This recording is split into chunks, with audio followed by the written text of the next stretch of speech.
This is the Jack Murphy Podcast. Here's your host, Jack Murphy. You know, a lot of people have problems with porn.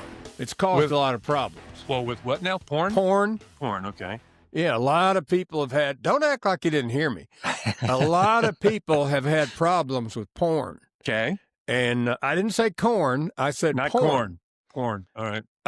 I'll tell you how bad it, by the way, welcome to the Jack Murphy Podcast. I'm Jack Murphy. Alpha Trevette is with us, the actor today. He's stuck at his girlfriend's house in Virginia because it's snowing. I am. Now, Daniel Wheeler's going to be joining us shortly, my cousin. He was at the Georgia game Saturday. Glorious afternoon. Yeah. So we played Alabama, but we'll get to that shortly. So a couple of, 3-4 years ago, I went to church one Sunday morning, and they had a younger preacher there. He was probably about 35 or so, and he got up and started talking about porn. And I went, oh boy, where's this going? This is different here. And the way he was setting it up, I thought he was getting ready to tell the congregation that he had a problem with porn and he was real sorry. But that's not where it went. He was talking about porn and how many people. And then they said, if there are any men, and I instantly thought, well, what about women? A lot of women watch porn too. I thought, if you do have a problem with porn and you want to overcome it, every Sunday right after the service, we're going to meet. And there's like a separate building out back, and they were going to meet out there right after church. And I said, I'm not sure you're going to get a lot of volunteers to go out there because you know how church people are. They're going to sit out there in the parking lot and wait to see who goes to that other building after church. That's what they're going to do. But the IRS, believe it or not, IRS agents are going to be paid to watch porn at work. Have you heard about this? I've not heard about this, but I have heard that there have been audits for a number of government agencies where a lot of these bureaucrats have spent a lot of time watching porn. That's not what this is at the IRS. The IRS is looking into OnlyFans accounts because apparently there is an exception in the new no tax on tips laws. And now I've never used OnlyFans. I don't know anything about it. I'm being honest, I don't. But apparently you go on and, like if you're into feet, for example, you can go on and some old girl will take her shoes off real slow. Oh, this foot's really hurting. And she'll take that shoe off, and then she'll slide her socks off, and then she'll dangle her toes up in front of the camera. And I guess some men will pay money to watch that. There are men who pay to watch fat women eat. Yeah. And then I guess at the end of the session, I don't know what culminates in the ending of the session, but at the end of the session, you can give them a tip. And there are literally women on OnlyFans. I mean, some of them make a lot of money. Yeah. I've seen some interviews with some women on YouTube that claim they made over $1 million a year on OnlyFans. Yeah. But I think there's a lot of them that are making 20, 30. Well, and I don't know if it's still as big. I think a lot of this had to do with COVID. When all these perverts were trapped in their house and they couldn't go out and be pervy, they had to rely on the interwebs to bring their perversion to them. But they're going to pay IRS agents to watch OnlyFans to calculate how many hours this particular OnlyFans star is getting in watches. Right. And then they're going to compare it to, I guess, what he or she claims in their income. Well, from what I understand, normally those things, and I'm like you, I don't know. There's a subscription. You pay like $10, $15 every month. So they're in all likelihood, we're going to turn that into a tip situation so they could avoid having to pay any taxes. Well, the thing is, on the no tax on tips laws, a couple of things come into play. One, if your income exceeds a certain amount, you don't get the discount. And number two, it's only good for the first X amount. I think it's $25,000. So anything over that, you're screwed. But still, even if you weren't paying tax on $25,000 and there's a few 100,000 of them doing it, it's a lot of money. Yeah, well, and that's huge for somebody who's like a bartender or a waiter, Sure. who is not making $1 million a year.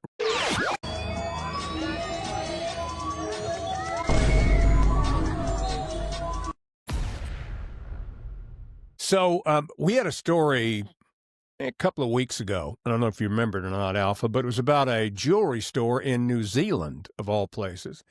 And somebody broke into the jewelry store, and during the robbery or the theft, the burglary, I guess is the correct word, the silent alarm went off, and the police and the owner show up at the jewelry store, and he was kind of caught red-handed.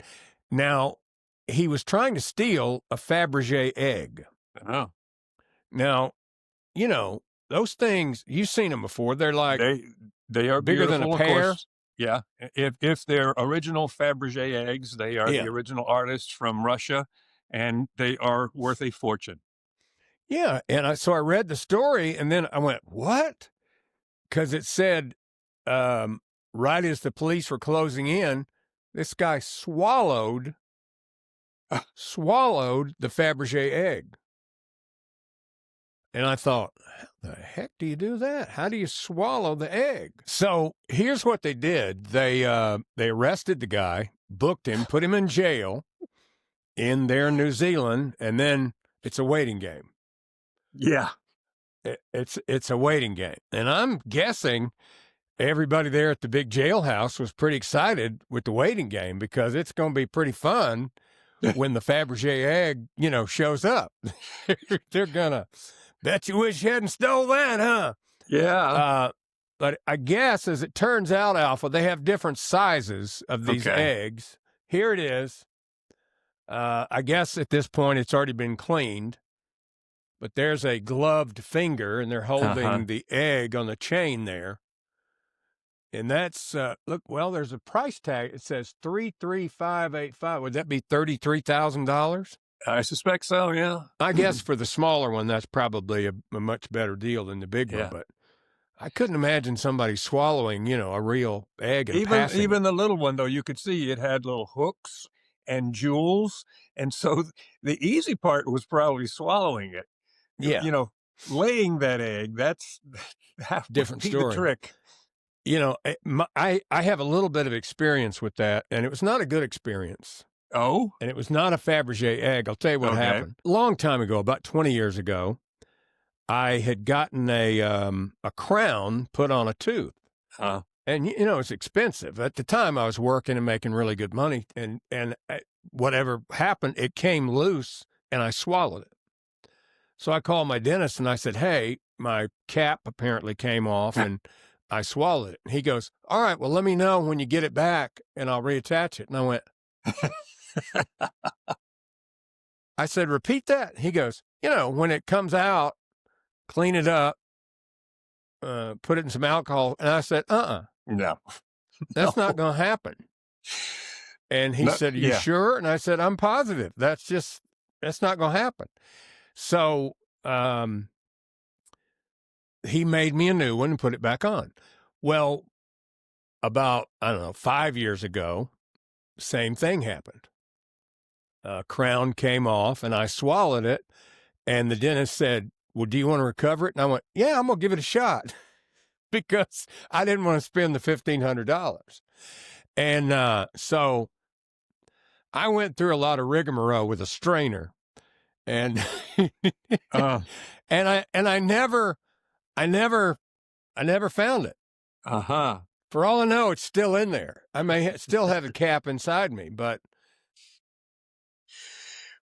yeah, I mean, you I don't even want to think about it. It was so disgusting. And looking and squishing, and I don't know if I could have gone through with it, but I feel for the thief that had to pass that Faberge egg. Well, who was the actress? She was doing an interview, and she was talking about her daughter has a boyfriend who lays eggs. She said he laid 2 eggs last week. It's like, wait a minute. I can't remember who that was. What kind of eggs are we talking about? Huh? We're talking like chicken eggs? She never elaborated, nor did the interviewer pursue, which I would have. Well, what kind of eggs? Where did you see this? I bet we can find it. Hello, everyone out there watching and listening to the Jack Murphy Podcast. This is Santa Claus. Ho, ho, ho. Let's take you live to Portland, Oregon, where they're doing their annual Christmas tree lighting. Santa, they don't call it a Christmas tree lighting anymore. Wait a minute. They removed the word Christmas from the event. So they're just calling it a tree lighting? Well, that's weird. Well, anyway, let's see what they're up to. Ho, ho, ho. Oh, there's a full-blown genocide happening, live streaming in 4K. You know, I feel like this is the perfect time to bring this up. You know, there's a lot of genocides going on in Sudan, Congo, Yemen, Lebanon, you know, Haiti, all the oppressed people around the globe. Ho, ho, ho. Merry Christmas from the Jack Murphy Podcast. Ho, ho, ho. So we've talked a little bit on the podcast about the power crisis that the country is going through. You got two problems at once. We have an aging infrastructure system for our power generation and distribution. The high voltage power lines that run across the country are old and they're vulnerable, and they haven't really reinvested in them because we've been growing so fast. They've focused on trying to create new power at the same time that the government's been trying to shut down all the power, because they don't want them burning coal and they want everything to be wind or green. And you can't create enough power with the alternative stuff to power the country. And now the double whammy or triple whammy, along with the government, is these new AI data centers that are requiring tremendous amounts of power. They, you know, like I think I mentioned this before, that I saw Eric Schmidt, the former CEO of Google, talking about a data center, and he said the typical nuclear plant makes 3 megawatts a day, I think it was, of power. Right. And a data center requires 10 megawatts of power. And so I said, you know, I don't think they've thought this out very well, because you're going to have millions of people unemployed, AI putting them out of work. It's already happening. I mean, there's already been tons of people who've been let go from jobs that are AI responsible. But at the same time, it's going to put a huge demand on the power system, and everybody's power bill is going to go up. All right. And people are not going to be real happy about it. They're not going to care what great benefits AI is bringing to business and corporations if they lost their job and their power bills tripled.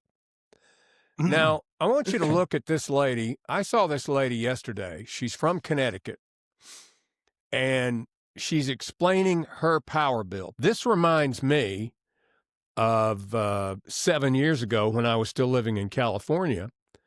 We bought a little 2,400 square foot house out in the country in Ramona, California. Never gets cold. We didn't run a heater at all. We had an old air conditioner that we ran very limitedly. First power bill that we got at this house was $1,300 For 1 month. for 1 month. And, you know, I called the power company. I said, there's been some horrible mistake. Yeah. And they went, no, that's how many hours you used. And somebody actually came out to the house from the power company, and they turned everything off. They turned every breaker off in the house. And he had this little device, and he would start them one at a time. And it just turns out that the rate per watt of energy you use was about 10 times higher than I was used to, because they don't allow them to generate any power in California unless it's wind or solar. So they buy a lot of power from outside the state. It's expensive. But people are experiencing this all over the northeastern part of the United States. Listen to this lady talk about her power bill. So in Connecticut, you have to pay for other people's electricity if you work? I'm going to show you the craziest thing I've ever seen in my entire life. You ready? This is our electric bill. for 1 month. $1,115. We live in the beautiful state of Connecticut. Our total supply that we used for the month was $236.71. Okay. The transmission was $87.01. The local delivery, I don't know how the fuck they deliver it, but we have to pay for it. It's $175.16. And then we have a thing called public benefits. So this is the people who can't pay for their electric bill. Wow. And we pay for it. It's $227.76. So I am paying to keep somebody else's lights on. What? Excuse me, what? Make it make sense. I would move the hell out of Connecticut. I mean, I don't know how they do that. It would seem like, it's bad enough when the government does that. But when the power company does it, what right do they have? How do you get on that list of being the ones who get their electricity paid for? Yeah, exactly. And so, you're going to have people that can't afford that. They're going to get their power turned off, and there's going to, the world's upside down. Yeah. And like you said, they're pushing for solar. And while they're pushing for solar, you got Bill Gates concocting a plan to block out the sun. Yeah. Makes perfect sense. Here's the solution. Let's kill it. The world is upside down. Miniature nuclear plants. That's going to be every home will have its own nuclear power plant. Yeah, I think so. And I've read a lot about that. And they're about the size of a shipping container and create a lot of power. It's supposedly very safe, secure. I instantly think about terrorism. Hmm. People blowing that up, and you have a dirty bomb then, or stealing the nuclear material out of it. It's all those negative waves, man. You got to get rid of those negative waves, Moriarty.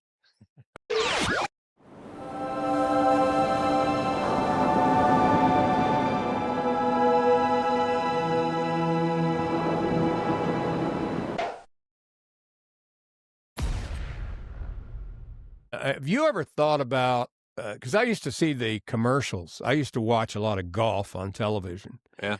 And they would have these commercials, and they would show these old guys playing golf down in Florida. And then the jingle would come on and go, "The Villages." Yes. And I don't know if you know anything about the Villages, but A little. it's bigger. The Villages are bigger than most cities in America. I mean, it's a huge piece of property that spills over into a couple of counties, and the whole thing has hundreds of miles of golf cart trails. There are, I think 30 golf courses spread out there. You can live in anything from a mobile home to a multi-million-dollar house. They have hundreds of clubs, and it's set up to be a paradise for old people, 55 plus. But now there's a lot of people on YouTube who claim it's not such a paradise, that there are a lot of problems because, there's a lot of turnover in the neighborhood. Well, people are dying. Eventually, Ed down they the say- street here is going to kick the bucket. They say just when you get close to some friends or whatever, one of them dies. Yeah. And then the wife moves back to wherever she's from, and they have to sell the house, and then there's new people coming in. And then you hear about these swinger parties at the Villages with the old people. And I saw a couple of articles that STDs were spreading to the Villages like wildfire. And it is well above the national average for STDs. Yeah. But there are a couple of cool people on YouTube who do, I don't know what these people's backgrounds are, but they're, you can tell they're sort of tech savvy.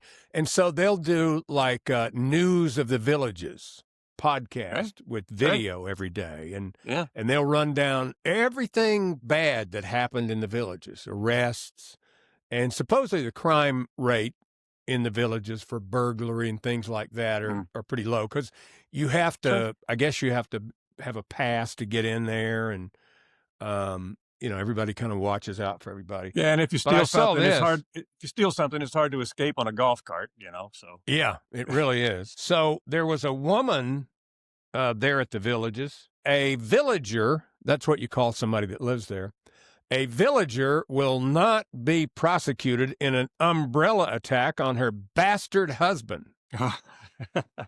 The prosecutor's office announced this week, Sumter County Court, that 76-year-old Dolores Kelly Dennis of the village of Virginia Trace, all charges have been dropped. She was arrested August 12th when her husband went to the sheriff and reported that his wife had threatened him with the pointy end of the umbrella during an argument which had raged for 4 days at their house. Now, I don't know about you, but usually if there's an argument like that, it ends after about an hour. Maybe you don't speak for 4 days. Right. But you don't fight for 4 days. That's just not right. But she looks like an angry woman. Oh, Lord. That's her mugshot. She may have some mental issues going on, but she had also picked up a kitchen knife and threatened to cut her husband's ankle so he couldn't walk. However, things began to soften up in October after the August incident when Dennis's husband told the judge that he was no longer fearful of his wife and he wanted her to come home because he missed her. And who wouldn't miss that face? And he wanted to be poked with the umbrella some more, I guess. Wow. You know, the guy's 76. They've been together probably 40 years or something and had an argument, and she went too far, and then he's lonely. You know, there's he's some lonely, people... and where is she? That he had a restraining order, so what do you do? There's some people who thrive on arguments. If they weren't arguing, they wouldn't know how to express their affection for each other. Exactly. I mean, there's a lot of people like that out there. I am not one of them. No, nor am I. By the way, I found out who the actress was, and I sent you the link, so you'll be able to pull it up a little later on. It was Kate Beckinsale. Kate Beckinsale. Very beautiful. I love her. Yes. She was in that Mark Wahlberg movie, The Shooter, remember? Yeah. Very sexy. She has a daughter who has a boyfriend who apparently lays eggs. It's eggs. Apparently very beautiful, but crazy as a loon. Crazy as a bedbug. Exactly. Because men don't lay eggs, honey. I've never heard of a man laying eggs. Never really heard of a woman actually laying an egg. You know, they produce eggs, got that. I'm sort of familiar with some biological processes of human reproduction, but as far as I know, no egg layers. Well, dodged a bullet with that one with the Kate Beckinsale. Crazy as a loon. Yeah. All right, so speaking of crazy as a loon, in Portland, Oregon, they do something there that if I lived nearby, would really have me in an uproar. They have a group of loony birds that come out every day by the river in Portland, and they rage against Donald Trump. Have you seen these women? I haven't, no. Men are welcome to come, but it's always white, left-wing Democratic women who show up. Here they are. 1, 2, 3.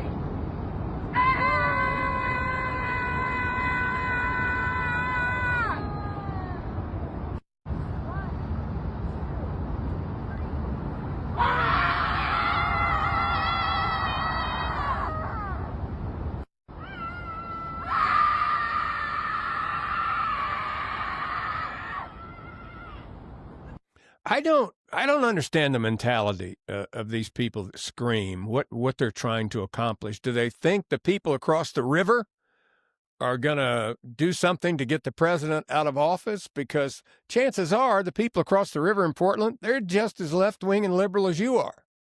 How you can count this as anything but a psychosis is beyond me. Yeah. It's Trump derangement syndrome. Rosie O'Donnell's back in the news because she's still going crazy about Donald Trump, even though she left and moved to Ireland. Her psychiatrist still is, geez, I don't know what to do for you, Rose. Geez, you're just nuts. She told her, I read over the weekend that she said her psychiatrist had told her she needed to take a break from Donald Trump. Yeah.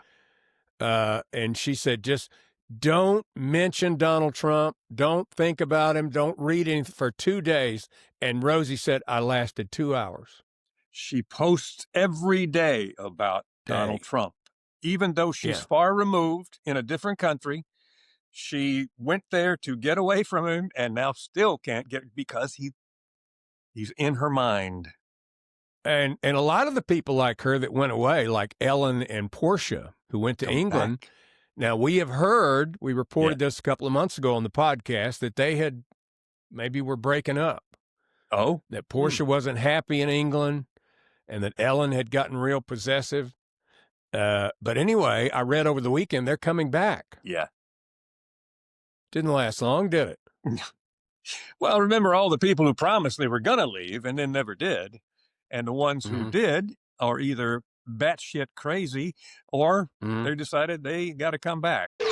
Welcome to The Lead. I'm Jake Tapper. After nearly 5 years of investigation, the FBI finally announced that they had arrested a suspect accused of planting pipe bombs near the Republican and Democratic National Committee headquarters the night before the January 6, 2021 Capitol attack. Brian Cole Jr., a 30-year-old white man from the D.C. suburbs, is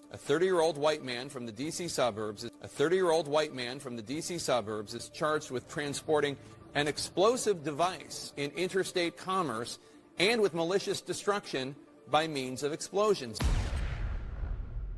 A 46-year-old man in Ohio is in jail this morning. Friday afternoon, he went through the drive-through window at the bank, and he was going to make a deposit. You know, nothing abnormal about that.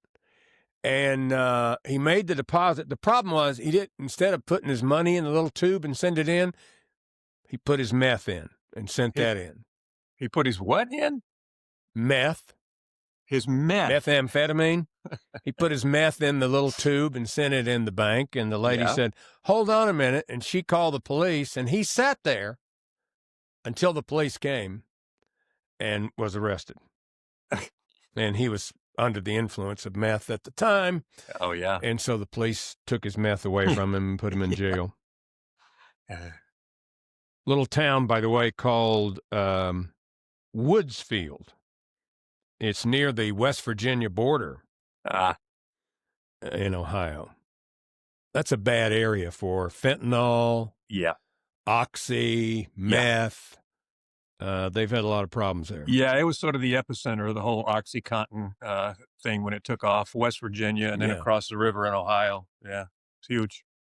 I'll be honest with you, I had a picture of this guy that I was going to show you, and I felt so sorry for him, I decided not to even show the picture. I see. Well, he just looked so pitiful. I thought, I'm not going to do it. I'm not going to show obviously his picture. A meth head. And I normally don't feel that way. Yeah. But I did in his case.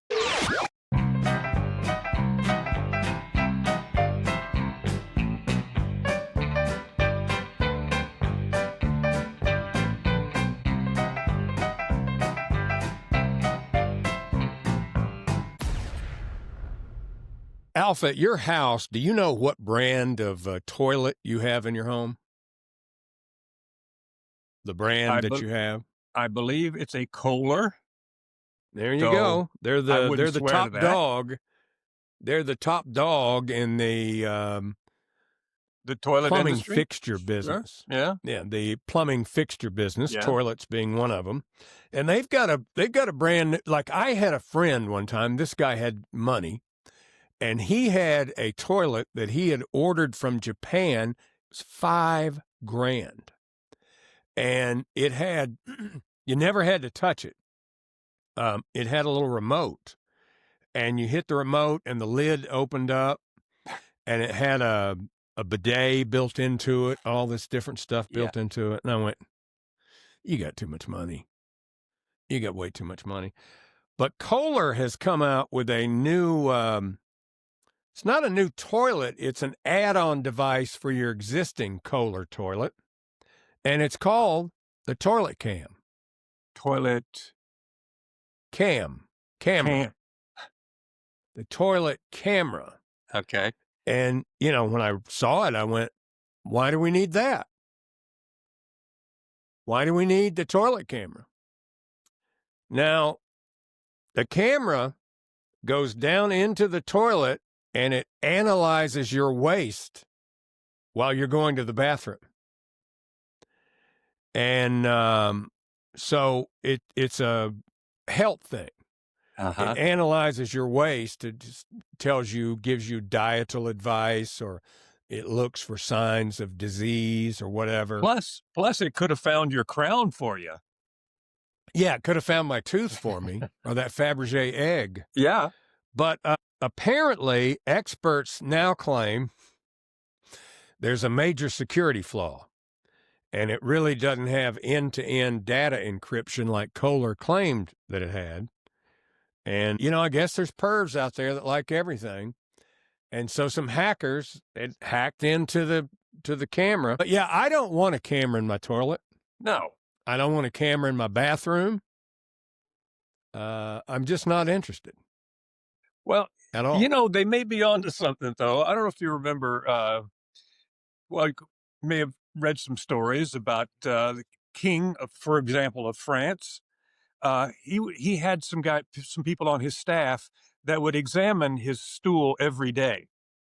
Of course, they didn't have the technology. They would just have to, smash and sniff and do all those things. So what were they looking for exactly? Exactly. Well, I don't know, but apparently this camera is looking for those same things to make you healthy. Not interested myself. All right. One final thing here, Alf. I wanted to get your opinion on the big crybabies at Notre Dame.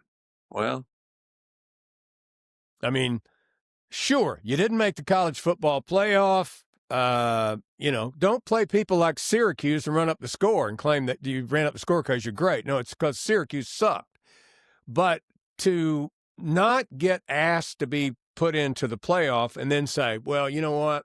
We're not going to play any bowl games either. We're going to take our ball and go home. It just seems very petty to me. And it seems that it's not fair to the players. Right. And I think Baylor University is doing the same thing, that they're going to turn down any offer for a bowl game. Why? They weren't even in the top 10 conversation. I don't know. But what the scenario that we talked about Friday did happen with Duke beating UVA. Every game.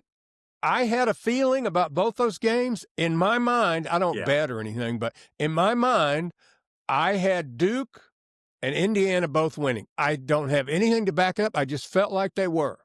And they both did. And they did. So, every year somebody gets left out and somebody bitches and complains. The thing about it is you just don't feel sorry for Notre Dame. Even if you think they may have had a legitimate argument, it's like, you're Notre Dame, the hell with you. Right. A lot of the blame can be laid on the ACC commissioner for the horrible way they chose the teams they put in the ACC championship. It was this crazy formula of points scored, points allowed, because they had a four-way tie. And so the way they came up with Duke in there to begin with was crazy. But I don't know. Now everybody's talking about, well, the problem is the 12-team playoff. They're going to have to go to 16. Well, when you go to 16, you're going to have the same problem with the team number 17 and team number 18 and 19. They're all going to whine and complain that they didn't get in. Well, So basketball, it's not they gonna have solve 64. anything. Basketball has 64 teams they put in, and there's always somebody who's complaining that they get left out. So, Exactly. It's always going to happen. And an interesting development at Virginia Tech. Most of you know that I am a Hokie. They have hired their former coach, Brent Pry, to stay on as a defensive coordinator under James Franklin. Shut up. Yeah, and That he has doesn't agreed to happen do very so. often. And, it's a smart choice. He's already invested in the community. He has a home. His kids are going to school. He doesn't have to pack his family up and move. I suspect they may negotiate his severance package down a little bit to put him on salary, but it's a win-win for him because he was the DC for Franklin before at Penn State. He's got a recruiting footprint in the Delmarva area. I think it's a brilliant move. Good for him. Good for him. I hope they turn the program around. That would be the nice. ACC needs something. Yeah. The ACC is in bad shape as far as football goes. Anyway. Well, we're out of time. Thank you for joining us on the Jack Murphy podcast. We'll have video from the Georgia playoff game tomorrow when Cousin Daniel joins us here on the Jack Murphy podcast. Click the button down below, subscribe, like the video. Have a great day. Stay safe, and we'll see you tomorrow. Thanks for watching the Jack Murphy Podcast. Remember to like, subscribe, and ring that bell. Go ahead, ring it. Get alerts when a new episode drops, and tell your friends about the Jack Murphy Podcast. But only the cool friends, please. Tune in next time for another episode of the Jack Murphy Podcast.